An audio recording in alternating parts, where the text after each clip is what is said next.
cognizant of whether I was stressed, maybe I was doing too much. She was always there like by my side trying to be kind to me. And I think that's just a perfect demonstration of Vietnamese culture. Ok, cảm ơn Tâm. Yeah. And just a quick demonstration of that. You saw me working at the food bank with that. You know, food banks are very important. There's a lot of people that come in early every day to give away food. And it's very important because it's also right next to the hospital, so many people who can't afford to eat out when they're sick, they can come to the food bank and get food. And then we also have the Hope Center over here, which is a working center for neurodivergent and some disabled people, in which they learn how to make pottery and sell that as a way to be productive. And here I am just teaching them English, but you know, they're all like really jovial and really fun to work with. And that was probably one of my favorite experiences at internship so far. So I'm going to be talking about how Vietnamese culture is a culture that loves leisure. One of my biggest complaints about the US has been that nobody wants to rest ever. It's always work, work, work, work, work. So for me, it was a nice change of pace to come here and actually see leisure and relaxation and rest be seen as an important part of your daily life, just as important as work. And it's not in the sense that like, oh, you should take a nap. It's in the sense that even in offices here, there are cots that are pulled out at 12 p.m. every single day, and everyone takes a nap. Even here, at 11:30 we go to lunch, around 1 we come back, and then we are all crashed on the beanbags. And this is seen just as important as the work we do, because we do intensive Vietnamese every morning for 3.5 hours. We go to lunch after, and then it's rest time. And this is called U Trua, afternoon nap. And it's very important for your work-life balance, and it's also seen as a cultural value. So all of us have experienced in our host families that as soon as we get home, and we're like, oh, what do we do next? And like, what activities are we doing? And they're like, now you rest. You rest first, and then we'll think about the rest of the day. Maybe you can bring this home. Yes. Bring it to the States. And a little bit about this in Vietnamese. Em sống ở Huế 3 tuần rồi, em thích văn hóa này. Em nghĩ ngũ chùa rất quan trọng để đi ngồi thoải mái và rất quan trọng để làm việc hiệu quả. So what I'm trying to say is, I've been in Hue for 3 weeks only, but I absolutely adore this culture. And the importance that's given to rest, relaxation, and comfort here is extraordinary. And the fact that people genuinely do see it as something that makes them effective people in their daily lives, whether at work, in their social life, with their friends, family, is absolutely fascinating. And it's also seen as a very communal practice at times. There's rest, and then there's relaxation and leisure. And in relaxation and leisure, you're eating together, you're hanging out together, you're going to the coffee shop together. But it's all a very communal practice. My host dad, every morning he goes out for coffee with his friends. In the afternoon, sometimes he'd go out for lunch with his friends, or he'd eat lunch with us. And same with all of us. Every time we go out, we have to send a message in the group chat that, hey, who wants to go out for coffee? Who wants to go out for dinner? And it's not out of an obligation, because all of us love exploring alone and like having our alone time as well. But something about relaxing together is just a lot more amazing. Cảm ơn Mariam. Yes, good segue to mine. I talked about văn hóa Vietnam yêu mọi người và cộng đồng. Vietnam culture loves to be together in community and loves everyone, very kind. These are some pictures of me and my host sisters and host mom, Doc Boy and Nyan, me reading with my sister, and cooking. And the day will got it. And Jay is it's like milk and some beans, red beans, sometimes peanuts, and it's like usually we eat it after dinner, or like after a big meal. We always go out together. The day will got it. This was after Yadin means family. So when I say Yadin and my family, We went on a walk along the Mekong River, and then we stumbled upon this this music club that does like concerts every Tuesday. So we just decided to stop by. It's very interesting. And then this is us going on a walk as well. Yes. Oh, okay. Cảm ơn chị Vang Wani. Hoa Tech Cưới Vietnam, which means like wedding party culture in Vietnam. I had the opportunity to go to my host father's niece's wedding. So that took me a second. But it was really cool. It was like definitely different from the US. So Neo Phu Nhi Mak Ao Yai, which means a lot of the women would wear ao yais, so like these guys. And that's me wearing an ao yai. It was my host mother's that she lent me, which is really sweet. Vietnamese weddings also have open-ended seatings, so I kind of end up going very last minute. And I think in America, typically invitations are sent out way in advance. Here, there are a ton of tables, and you basically just fill them up as you go. And while there are kind of formal invitations, they don't really keep count of exactly how many people are going to be there. Nhiều Noi Tic Hát Karaoke, which means the Vietnamese people really love karaoke, especially at weddings. I think, like in 1 hour, I think there were at least 8 people who sang. And where I was sitting, we were right beside 3 giant speakers. So I heard them very, very well. What did you sing? I listened.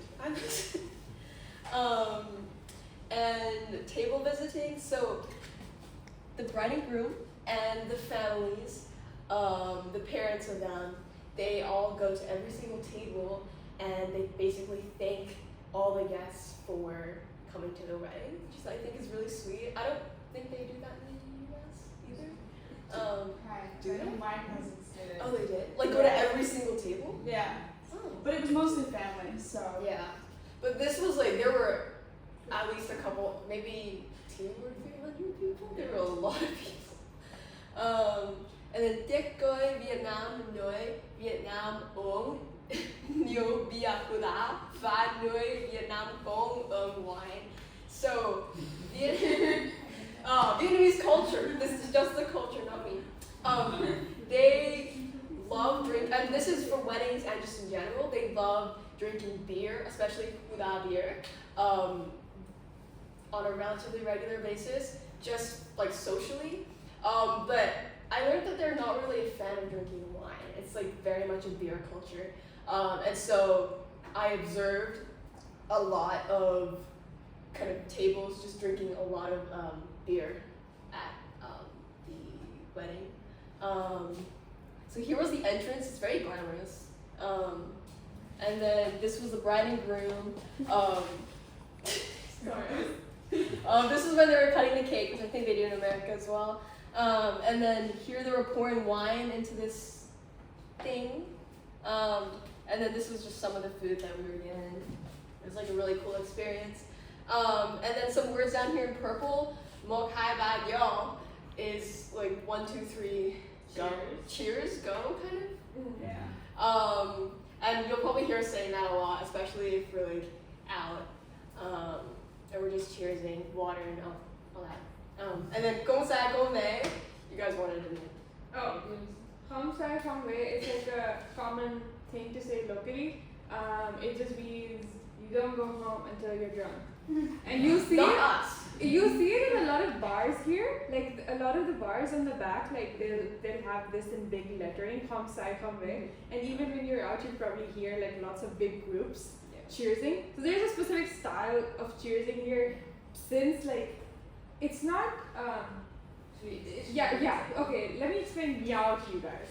So here in Vietnam, drinking culture is a very important part of social life, but it's never seen as singularly drinking as in going to the bar. It's always seen as you eat together, you snack together, and then you talk you with your colleagues, with your friends. It's a way to socialize, it's a way to network.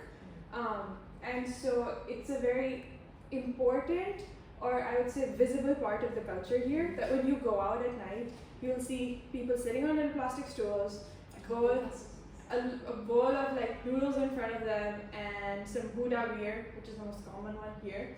And it's a way for people to connect, socialize, and yeah, it's a very common thing you'll see all across Hue. And so for this wedding, the two phrases that I heard the most was "Mo hai ba yo" and "Gong zai gong mei." And "Mo hai ba yo," it can be used. I mean, I used "Mo hai ba" just now when we were about to sing. I said "Mo hai ba hat," which means 1, 2, 3, sing. But in this context, it's cheersing, and you don't have to be drinking alcohol in order to do this. It's just a cultural thing, and people will say it very loudly. And like a common thing that people do is they go "Mo hai ba yo" and they cheers, and they say "Hai ba yo," cheers, "Hai ba o," cheers, and then it'll be followed by like a "Gong zai gong mei" or something else depending on the context. Hai ba means two, three. Choose together. Yes. And then something that I've noticed and personally been able to experience is that here in Vietnam, there's a lot of intergenerational living. So what that means is the parents of these families will live with them, everybody in the same household, sometimes 3 and 4 generations. So in Vietnam, Vietnam Việt so vui nhau một nhà như thế. Gia đình em ở Vietnam và nhớ sống với em. So what this means is, personally in my host family, my mother's mom lives with us, and she cooks for us. She's really sweet. She does not speak English, so we don't really communicate, but we just kind of smile, and she's always like checking on me if I'm okay. Like if I'm outside waiting for my taxi to take me to school, she'll just stand there and wait with me, and she just wants to make sure that I get there okay. So yeah, that was something that, I don't know, I noticed in the US you don't see as often. I know that my mom grew up with her grandmother in the house, but more currently that's not really the style. I mean, my grandparents don't live with us. So it was very, very interesting to me to be able to see them living together, and it's very, very common. So it's interesting that it's your mother's mother. Usually does she not have any sons? Because usually they live with their sons. No, they have 2 daughters. So yeah, and I believe her husband just passed because they don't really talk about him, and it's just her. And they moved. They originally lived west of Hue, up in like the mountains. But then when her daughter went to college, they moved into Hue City, and I believe the mom came with them. Oh, some Vietnamese words. You guys probably know Xin Chào. Say it. Okay, you have them to remember every word. That means Đúng rồi. Okay. Tạm biệt. Tạm biệt, that means goodbye. Dạ, tâm repeat, nói lại 3 lần 3 times. Okay. Tạm biệt. Tạm biệt. Yeah, đúng rồi. Cảm ơn. Cảm ơn. Say it with a smile. Cảm ơn. Yeah. That means thank you. Xin lỗi. That means sorry. But it's not super commonly used. Có nói lại, cả thôi phải nói lại. Okay, say it with me. Xin lỗi. Xin lỗi. Đúng rồi. And then không có gì. Không có gì. That means no problem. So over here people don't say you're welcome, they say no problem, no worries. So in Hue, you commonly hear không có gì or không sao, which Tam uses all the time. Southern regional accent. My parent or my mom who taught me is from the South, so if you hear me saying things a little differently, Southern accent. So don't worry about that. But these are some basic phrases that will help you a lot around here. And then we'll also have one more advanced lesson for you guys. Yes. Don't worry. So, Xin chào. Xin chào. Tạm biệt. Tạm biệt. Cảm ơn. Cảm ơn. Xin lỗi. Xin lỗi. Không có gì. Không có gì. Good job. Đúng rồi. Đúng rồi. And we just have some easy phrases that would be useful going around. And I can't unfortunately explain pronouns, that'd probably take at least 30 minutes, but just for you guys, an is for a man and ki is for a woman. So I would say an ten la blank, like Regina, Strong, Carrie, Isabella, etc. Or if Kotam was to say, she would say ki ten la tam.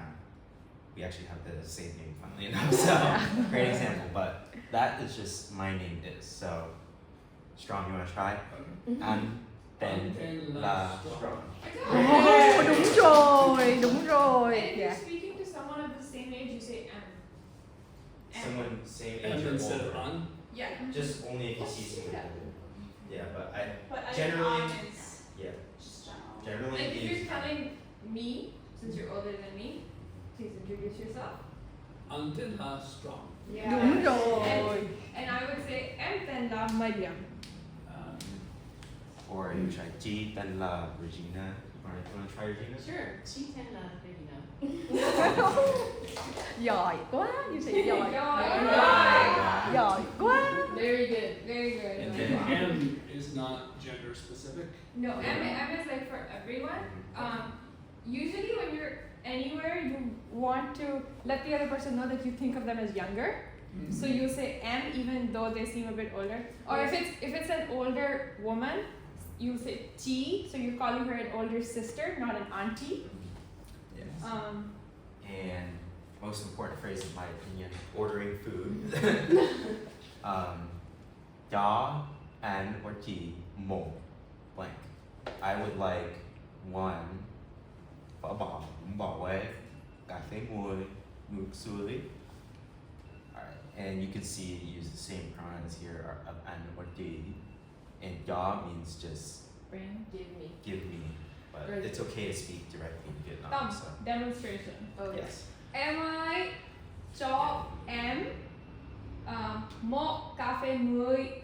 Yeah. So And to call someone. you say em ơi, Yeah. chị ơi. It's like like. Am ơi, that's your excuse me. Use it when you need attention. Say you want to get the bill or you want to ask someone a question. You say am I, and generally use that to just anyone that's younger than you, or You even say the same M age. no matter what their age.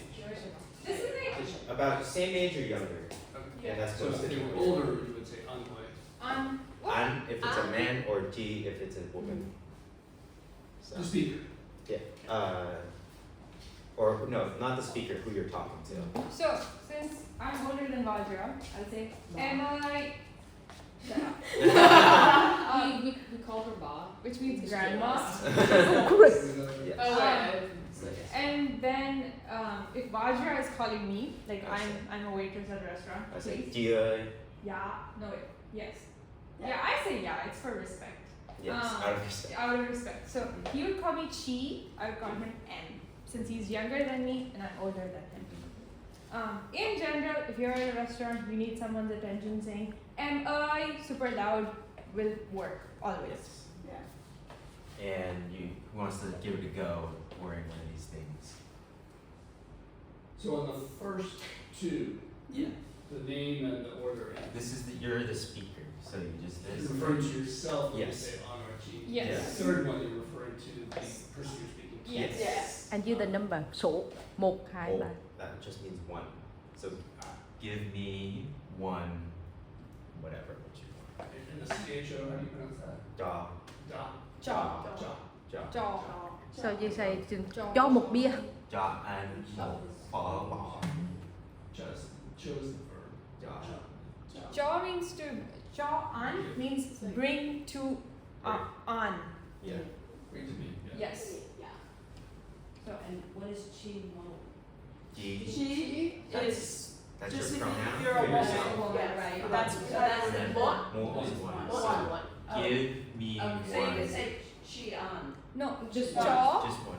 jaw, Jaw. chi, mo, phở bò, would mean please give Chi, older sister, one pho ball. Pho with beef. Yes.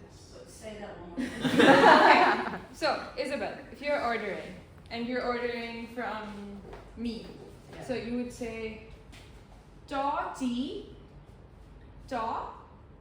Don't look at that. Cho chi Chi, mo mo, pho. pho. Yeah. I got the mo pho. It's the Cho bring, Give and me- then anyone he would say cha too. he would Yes. say Yes. cho as well. Okay, it's just the chi or the Yeah. chi. Yeah. Yes. Okay, I got it. You use the word cho that is structure to order something. Yeah. So- Yeah, you use cho. Okay. Okay. We're at a restaurant and you need my attention. Call me. Me. Em ơi. Emily. Em ơi. Okay, and then I come to you, and then you say Chi. cho Cha. chi Chi. Mo. Pho. pho. There you go. There you go. Đúng rồi, đúng rồi, đúng rồi, đúng rồi. Oh, no. Pho ball. Go. Ga. Ga. Ga. Phở gà. Phở gà. So bắp mà phở bo nghĩa là gì? Bún bo nghĩa là gì? Pho bo is probably the famous dish. In America, we usually just say pho because we use the soup beef default, but here typically referred to as pho bo. And bún bò Huế, this is Hué's specialty soup. It's also a beef broth, but they use a different noodle, and they also add pork to it. And Salt and Fish paste. yes, and Hué, that's also a very special part.